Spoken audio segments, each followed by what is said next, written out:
காணும் பொங்கல் கொண்டாடப்படுவதை ஒட்டி சென்னை மற்றும் புறநகர் பகுதிகளில் பாதுகாப்பு பணியில் 16,000 போலீசார் ஈடுபடுத்தப்பட்டுள்ளனர்.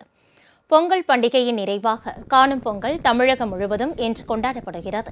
இந்த நாளில் மக்கள் தங்கள் குடும்பத்தினருடன் சுற்றுலா தலங்களுக்கு சென்று மகிழ்ச்சியுடன் பொழுதை கழிப்பது வழக்கம். இன்றைய தினம் சென்னை மெரினா கடற்கரைக்கு லட்சக்கணக்கானோர் திரண்டு வருவார்கள் என்பதால் அதற்கான அனைத்து ஏற்பாடுகளையும் காவல்துறையினரும் மாவட்ட நிர்வாகமும் இணைந்து செய்துள்ளது.